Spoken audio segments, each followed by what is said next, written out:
Okay, project update. Lights are in with the exception of 2 bulbs that I need to put right there. And of course the neighbors fired up their race cars right now. But as you can see, I'm a skilled plumber. Me and Joey Chevelle, we were able to get the bathroom buttoned up here, turn the water on. Didn't hardly spill a drop, right, Joey? Anyway, got the lights all up with the exception, like I said, one light's gonna go there where a pillow is stapled to the ceiling. I don't get it. And the other one will go here. So I'll have 3 rows of 3 lights. And there's a little bit of a difference here when this happens. For example, when it's dark, it's plenty dark. Is it dark? I'm just telling you it's dark.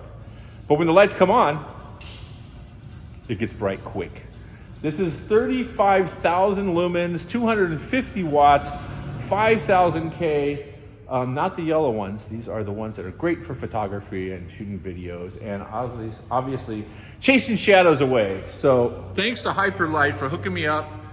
It's a great deal. These are not the most inexpensive ones on the market. However, they are also not the most expensive.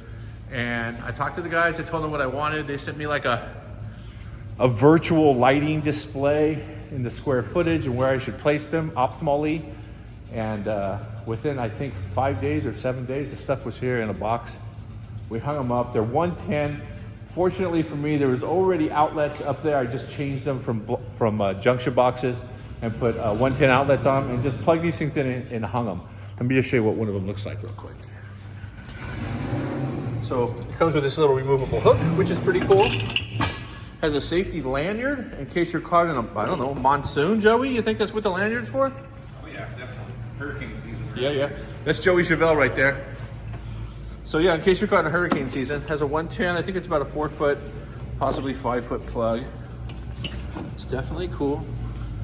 Doesn't put out a ton of heat. And yeah, I'm pretty jazzed on it. I actually wired the whole thing so all the lights are on when they're all on. Oh, also these things are dimmable. Like, I don't know why you would dim them, I get it, but they're LED, super efficient. I wired them all on one circuit, and then I wired 2 of them to be on all the time. And I believe that's gonna be these 2. So at night, there's a couple lights on. I can probably get away with just putting 1 light on, but yeah, I think it works out pretty well. But pretty jazzed with that. Anyway, there's a quick once around the shop where we're actually at right now. I just put a new video up on YouTube showing a lot of the construction that we did. Joey's done all the construction here so far with the exception of the wiring and some of the plumbing.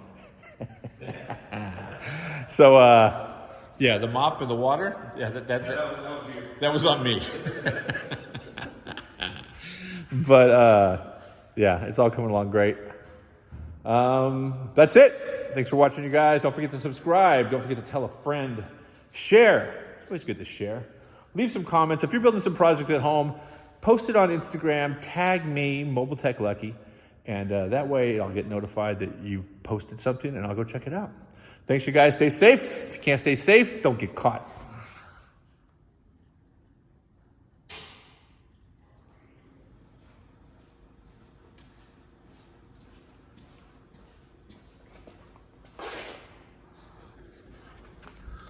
Okay, so here are the final location of the lights installed. I ended up using existing outlets that were up there, 110. They work out great. These are the 250 watt Hyperlites. They are 35,000 lumens, 5,000 K, which is crazy because the sun is only 52. It's kind of funny when my friends come over and they're like, "Hey, I heard you got new lights." Well, yeah, check them out. And I turn them on. The first thing you do is you look up at them. It's not the smartest thing to do. They work great. Originally, they had said 8 bulbs were enough to do 4 rows of 2 lights per row. But then I put these offices in right here, and putting a light over the office just didn't make sense to me. So I made 3 rows of 3 lights with the exception of where the roll-up is. I have another light coming for that. And it's more than enough. Yeah, this is more than enough light. So pretty jazzed on. It worked out great. They were an easy install, just a little hook, and plug them in. All I did was I changed, as you can see, some of these right here just had wires, bulbs hanging from them. I swapped that out and put in sockets, 110 outlets. See if I can do this without, yeah, you can see 110 outlets. And it worked out well. They just plug right in. Life is good. So I got 2 more coming. I'm gonna put one over the door right here. The outlet is already up there. I will probably put it off center, closer to over here, the end of the track of where the roll-up door is. That way the light, and I'll hang it probably down a little bit lower so it will shine underneath. It's more than ample. I was only supposed to have 2 over here, and I ended up putting 3, one by the front, one in the middle, and I'll put one just off center. That will light up anything underneath the door while it's up. And then I will put one more centered right here. I may even move it right to the middle and then put an outlet on either side, wherever it plugs in. And that'll light up this entire area, which will just be, you know, sitting area, place to sit and eat, have your lunch. But I moved these closer to the sides of the walls because it lights up the entire workstation. This will be a workstation when this crate is gone. And put those over there because a car will pull in just like this. That'll be a workstation. My toolbox goes right there. There'll be a 2-post lift here. These are just some cars I'm storing. So a 2-post lift here, which will be, once again, perfect. And 4-post will stay there. Yeah, I don't think it really gets any smoother than that. So thanks a lot, Hyperlite. You definitely are making a great product. They work well. And in this video, I'm going to leave a link to the Hyperlite store. And they offer a discount. Just click the link, get yourself a discount. Thanks a lot, you guys. See you later.